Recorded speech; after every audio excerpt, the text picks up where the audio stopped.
Hello and welcome back, and today's video is on chin implant. So I'll be discussing a case of chin implant along with the patient in this video. So friends, chin implant is a surgery which is a very simple surgery in which we can easily make your chin more prominent. We can always increase the height of your chin, we can increase the projection of your chin. With a very simple surgery, we can make your chin become more prominent or much more appealing. So what usually happens is that your face is divided into 1/3. As you can see, even my chin is a bit smaller. So if I have a little bit bigger chin, my face would look more muscular and I would look more masculine. So that is what people aim for, and usually male patients would come to us for chin implants or chin enhancement. So there are two major ways in which we can enhance your chin. One of the ways is through fillers. The problem with fillers is that you need a lot of volume to give a good projection or a good increase in the volume of your chin. So if you need a very little bit of projection, little bit of increment in your chin height, in those patients, filler is a better option. But if you need a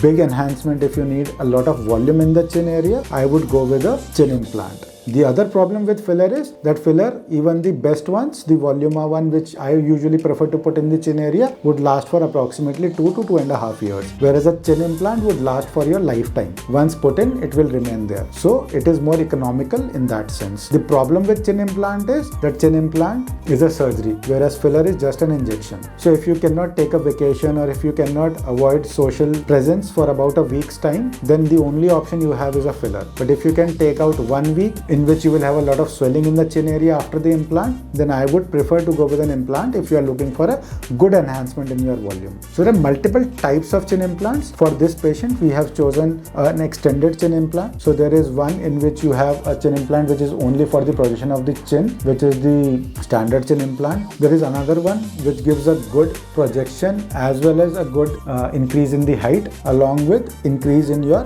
mandibular border so that the margins are also good. It is called an extended chin implant. The other is an extended anatomical chin implant, which is similar but has a little bit of less width. The rest is the same. So for this, there are two approaches through which we can do a chin implant. For him, I have preferred and I have done an external approach. So my personal opinion and my personal approach is to go from outside. I usually give around 1 inch of a cut on the outside. And why I do it, I would like to explain it, because this area, there is a crease which already we have. When we put our chin down, we have a crease just below our chin. I prefer to put a cut just below it, and we cut this area and the bone is just there. We don't have to remove any muscles, so there is no disruption of your tissues. The other approach is to go from inside your mouth, in which we get a cut inside your mouth. The advantage of that is that there is no visible scarring, but there is a chance of infection, and all the problems that has happened with chin implant have happened when we put the implant from inside. So because our mouth is dirty, the bacteria, they can stick to the implant and they can go inside, and because it is a permanent thing, I do not want it to be contaminated. So I prefer to put it from outside. The other thing is, when I am putting it from inside, I have to remove the attachment of the muscles to your lips, and because of that, initially for a few months your lip movement would be a little bit abnormal.